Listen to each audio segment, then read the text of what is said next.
Welcome to HubShots episode 166. We talk about HubSpot versus MailChimp, plus social robots.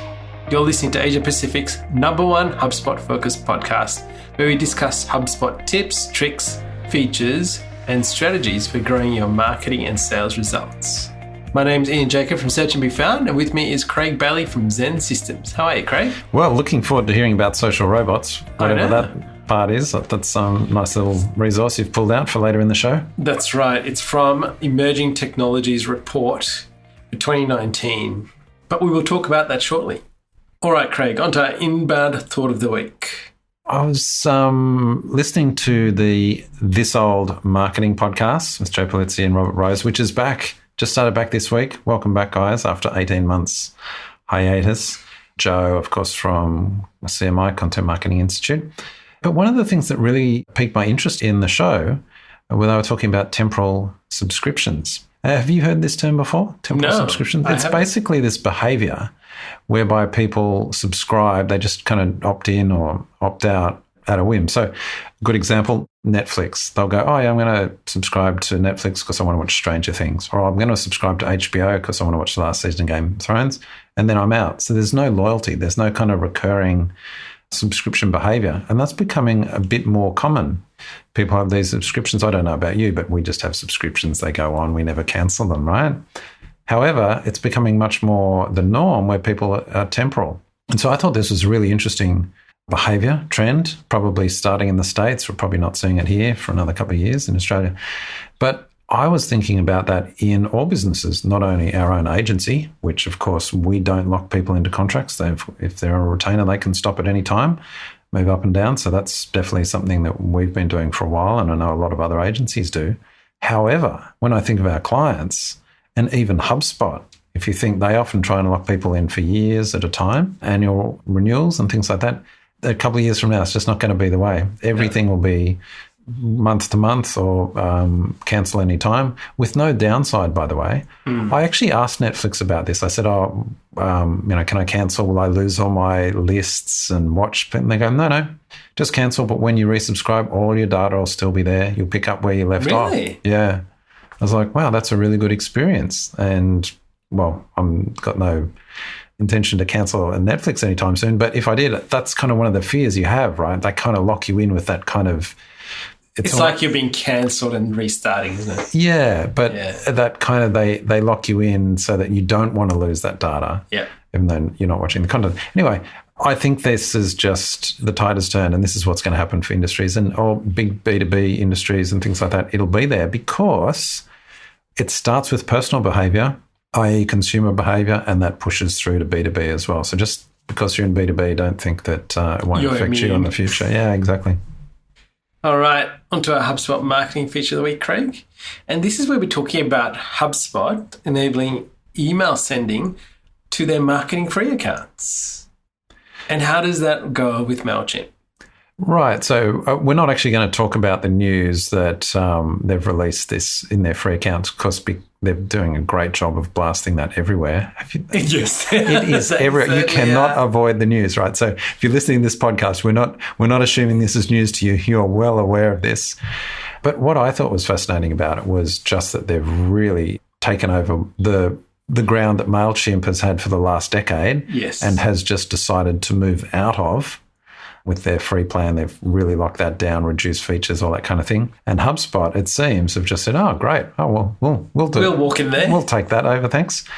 And so, well, great job. That whole freemium model's worked really well for MailChimp, and HubSpot just there from the free right up through to the enterprise space. I think they're really well positioned for this.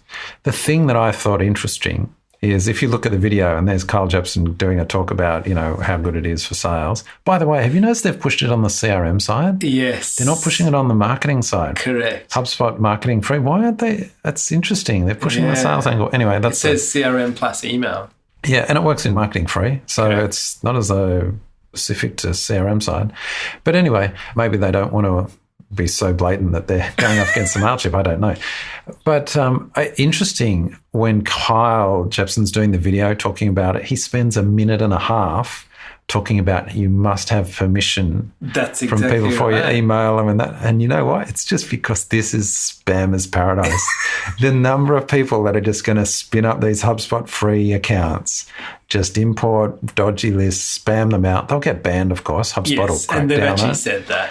HubSpot will And crack you know down. what's that. really interesting? Yeah. What Kyle was saying was that just because you may have exhibited at a conference, for example, right? And you sponsored it, so you actually get access to the list, and they've said, look, you might hear from our sponsors. You cannot even load that in and send emails from HubSpot. Now, obviously, you could load it in because you might want to contact them and keep that interaction, but you actually can't email them out of HubSpot. Well, I don't know if I necessarily agree with that, because the implied consent is there. I mean, you've got to check, this is not legal advice, folks. You've got to check in your particular area. That's but right. certainly here in Australia, there's an implied consent component. And if you have opted in, Yes. you have at a conference, then theoretically you should be allowed to do that.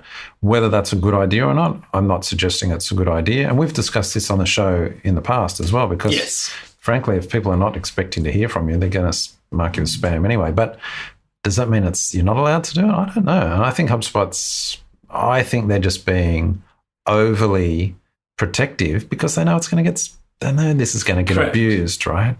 Well, you know very well, the more you make someone aware of something not to do, the likelihood they are probably to be very cautious with doing anything of that nature because they are aware of the consequences. Well, I hope so, because my fear, I was thinking, well, I hope our pro and enterprise accounts aren't on the same IP and addresses, that because these free accounts are going to get marked as spam so badly by a lot of the email tools out there. So I hope that doesn't impinge on our pro accounts. Yeah. Anyway, so if you're using CRM or you've got marketing free, go and try out the email marketing part within the system. All right, onto our HubSpot sales feature of the week, Craig. We're going to highlight a blog post that talks about 6 simple HubSpot reports your dashboard needs, right? And there are lots of reports on there. There was one that I saw, and this is not specifically sales related, but I think would be good in terms of response. But this is actually a report that's average time to respond over time. And this is actually responding to tickets. So it's not directly sales related, but it's service related. And obviously, sales could be using tickets as well. But the report displays the average time it takes users to send an email reply to a ticket once it's been created and compares it to the previous time period. I thought that was an interesting report, which I'd actually never seen. And there are like 5 others that you could add. So I wanted to highlight that. All right, onto the HubSpot Gotcha of the week, Craig. All right, quite a quirky little one that I banged heads against today. Yes. So this is to do with templates. This is a page template, web page template. And in the template, there's a contact us section. And in that contact us section, there's a form, right? So we're in the template, not in the page. There's a page based on the template, but in the template, there's a form. I wanted that form to be a smart form. Yes. Because I wanted to switch out the form based on criteria, based on a list, right? Anyway, I couldn't do it. There was no option to make it smart. And, we've got a link to the knowledge base. You should be able to do it. I could make rich text fields smart. Correct. Anyway, I couldn't get this sorted. You tested in your portal because I thought, there's a bug. Anyway, what do we do? Straight on to HubSpot support on the chat. By the way, their chat, this is the same, I think we mentioned this last show. Their chat support is really good. It is. Anyway, Steve from HubSpot support's on there. Took him about 15 minutes, I have to say. So it wasn't a quick fix, which was good because I always worry I've done something stupid and missed something. Anyways, but he comes back. Anyway, it looks like it's a bug, but there's a workaround. And so the workaround he gave me is you actually add a second form on there in the template module. And that one, you have to have selected a form by default in there. Correct. You can make that smart. And then you delete the first form. Yes. So very weird, very bizarre, but that's the workaround. So if there's 1 or 2 people who are running into this and they hear this on the show, they'll think this is just amazing timing. Because, I'd say it's a bug and hopefully it'll get fixed. But, if you're wondering about smart forms in templates, there you go. So, Craig, I just want to say, what is one reason we would use a smart form in a template? So let's say you've got a contact us section. Yep. Say it's in the footer of most pages. Yes. So you've made this probably a global section, global module. And so the form in there, you might want to switch it out if you know the person versus an anonymous user. So if it's someone that you know and it's a form, might be welcome back, I just need this. Whereas if it's someone new, might ask for a whole bunch of details. You could do that with progressive form fills as well. Yes. The other thing you can do is show entirely different forms. And so here's an example. You might show a different form based on their life cycle stage, but I was going to say mobile versus desktop. Correct. Might have a cut down form, something like that. Yep. You might have different layouts, those kinds of things. Yeah. Or they come from a social channel, for example. That could be another instance where you would have that. That's a good one. Now I've got a little hack that we're testing it out. A little use case. I'm getting a lot of spam from a certain country. Yes. And so what I'm doing with my smart forms is if the traffic comes from a certain country, I actually switch out a form. You give them a new, better form, don't you? I give them a form that doesn't have an email address. They can still submit it, but because of my settings in HubSpot, it doesn't create a contact. It doesn't waste my time creating a contact.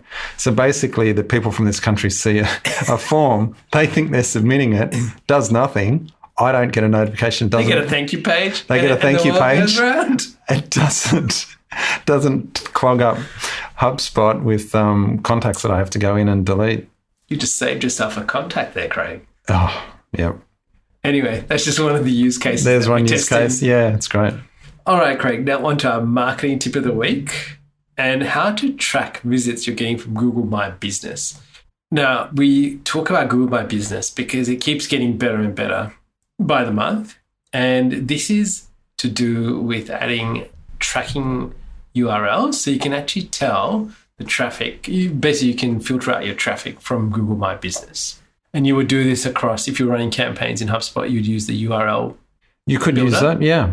But basically it's creating the parameters, putting them on the URL that you then use in Google My Business. Correct. So yeah, it's just all about tracking. I think it's really interesting. And also you can do for different tracking parts in the Google My Business profile. So if it's from an event versus if it's just a normal listing URL. Right. Really useful. All right, Craig, on to our insight of the week. All right, now tell me, what's all this social robots? So this is a report I came across, and this is from the World Economic Forum, right? So they've actually created this report, and it's the top 10 emerging technologies of 2019. They call it an insight report. To go with our insights of the week, Craig. The foreword is from the editor-in-chief, and she's from the group of Springer Nature. So it's a research company. And then there's also the Chief Innovation Officer of IBM. And so they sought to create this to see what technologies are poised to rattle the status quo in 2019. Look, I'll read you what the top 10 that they've come up with. Number 1, bioplastics for a circular economy. Number 2, social robots. I'm going to talk about that in a second. Number 3, tiny lenses for miniature devices. Number 4, disordered proteins as drug targets. Number 5, smart fertilizers can reduce environmental contamination. Number 6 is collaborative telepresence, which I'm going to talk about as well. Next one is advanced food tracking and packaging. Again, tracking and using that data. Number 8, safe nuclear reactors. I'm not going to go there. Number 9, DNA storage. And number 10, utility scale storage of renewable energy. So, I mean, a lot of this is we're very much aware of, right? No, I wouldn't say I was very much aware of this. And before you go on, I just wanted to say, when you first put this in the show notes, I was like, what on earth is this got to do with marketing, right? Here's what I found fascinating, because it shows what a bubble I live in, right? Because I think, emerging technologies, that'll be something with Uber and Airbnb, right? Or what's happening in a marketing stack. Like that's exactly right. That's my world. That's what we live in, isn't And it? I saw things like, what smart fertilizers? What's going on here? And tiny little lenses and all this. I was like, wow, this is actually really good. These are the things that are actually making impact on the world. Correct. Not some new Bitcoin or currency, but these are things that are actually having major impacts on the globe and well-being of billions of people potentially. That's right. So I wanted to highlight social robots, right? And they say it's your droid friends and assistants penetrating deeper into our lives. And so they're saying, like most robots, social robots use artificial intelligence. Now, we spoke about artificial intelligence in a few episodes previously. to decide how to act on information received through cameras and other sensors. Now, worldwide sales of consumer robots reached an estimated 5.6 billion in 2018, and the market is expected to grow to 19 billion by the end of 2025, with more than 65 million robots sold a year. There is a wave of robots, one of them named Buddy by Blue Frog Robotics, a big-eyed mobile device that plays games in addition to acting as a personal assistant and providing home automation and security. So I wanted to highlight this because we're kind of halfway there here. So there are already robots doing something. I'm sure a lot of our listeners probably have things like Amazon Alexa. They're using Siri every day. Or if they're not, their kids are using Siri every day. And we're well on the way here. So this is taking that to the next step and how they can assist us. So where's the crossover from, say, assistants like Alexa versus robots? What's the difference? And in particular, when it said 65 million robots sold a year, like, what is a robot? Like, what's a consumer robot? I imagine that's not Alexa and those things. No, so it's hundreds something that, of millions of yeah, those. exactly. So it's something that moves around, right? One of the things they were talking about is the robots that they're utilizing in hotels, for example, that will actually deliver room service. Oh, right. So it basically can take a meal to a room. It can see someone opening the door. It can interact with them. Right. Gives them the meal. It can take something back. So might be able to answer a question. If right, and that's the social robot. Correct. Part of the social and the social robot, as opposed to just a robot in a factory or an Amazon warehouse kind of thing. Yes. And so that's why they're saying, like, this one called Buddy is a big-eyed mobile device that plays games. So here's one that people are interacting with and, you know, providing home automation and security. Yeah. So I think what I want to highlight from that is that you just look at the proliferation of artificial intelligence in different kinds of devices like these social robots that people are going to interact with, and they're going to think it's okay to do that. We might sit here now and laugh at it. Oh, I wouldn't. I could totally see that. Yeah, and you see as people get comfortable with talking, like I look at my kids and I go, they talk to Siri like it's a real person. Really? Yes. Oh, wow. And I said, you do realize that you're talking to a computer, but to them, their awareness is not the same. Right.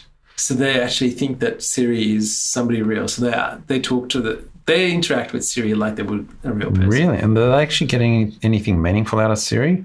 Most of the time they do. I mean, they're asking pretty simple questions, but they are getting. And so obviously, if you ask something that Siri doesn't want to answer, it comes back with a I find Siri an exercise in frustration. I can never get anything out of Siri, but that's just. But this is an interesting thing. It makes me realize that kids are getting so used to that interaction that really, like when, like look at these social robots come along, it'll be very natural for them to talk to those devices like they talk to real people.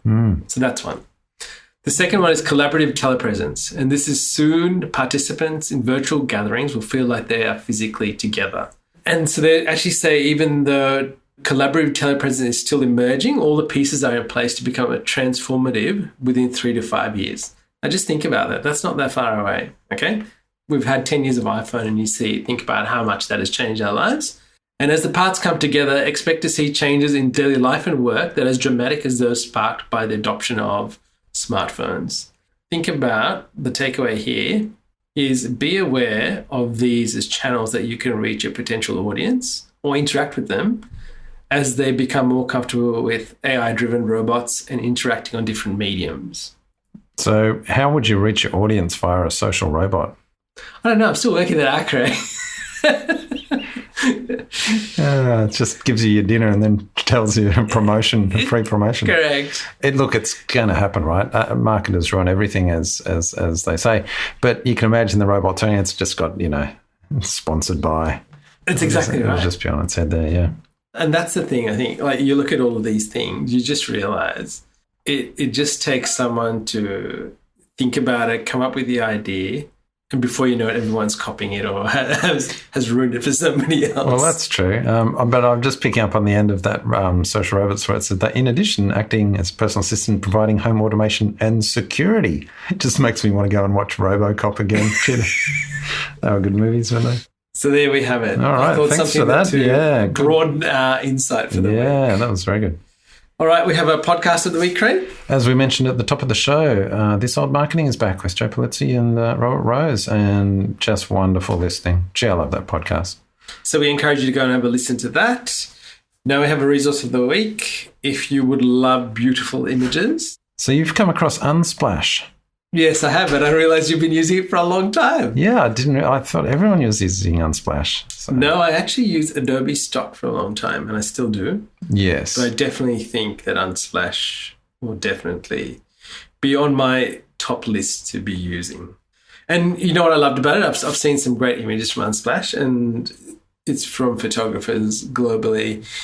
Doesn't look like stock photography. No, That's it doesn't. what I love about it. Although after a while of using it, you realise some of those images, you see them everywhere. Correct. So especially the hipster ones. There's this one I see everywhere. It's got this hipster guy at a cafe, and all the tech companies use it. So you've got to be careful. So use it from Unsplash, but you got to switch them out a couple of months later because everyone's used them by then. Yeah.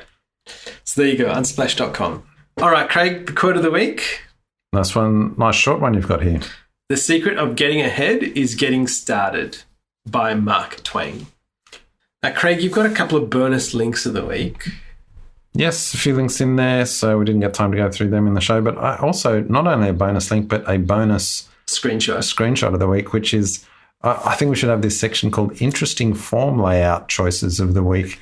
So yes. This is actually a HubSpot landing page, and it's a really unusual form layout, and I'm just not sure. We're a bit baffled, aren't we? We are baffled. So, folks, you can go and have a look at that. Let us know what you're thinking. We'll share that on Instagram. Maybe somebody that was starting at HubSpot got that job. You reckon that's the intern did that? The intern did that. I don't think anything goes out from HubSpot that hasn't been thought through. So I'm assuming there's thinking behind this.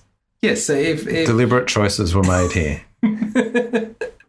Even if they were unintentional. Oh, deliberate but unintentional. What? Anyway, listeners, we'd love you to leave us some feedback on Apple Podcasts, Spotify. We're on Spotify now, and our YouTube channel has... Look, every episode on our YouTube channel gets ones of views. So... And, you know, like with everything, we're testing and trialing things out. We are looking at doing more videos. So we'd love to hear feedback. Let us know. You know what I'm surprised about? Well, people said, put it on YouTube, right? And I was like, no one's going to listen on YouTube. Well, They do for some big podcasts. They don't for us. But when we do stuff on Instagram, often it gets a lot more response. I'm like, no one's going to respond to that. And they do. So it just shows test and measure, right? Correct. Some channels work better than others. That's right. And some channels take a little bit of time to grow. So I think with everything, look at how you're amplifying your content and then focus on what's working. Well, Craig, until next time. Catch you later, Ian. Thank you for listening to this episode of HubShots. For show notes, resources, HubSpot news, including practical strategies you can implement, visit us at hubshots.com.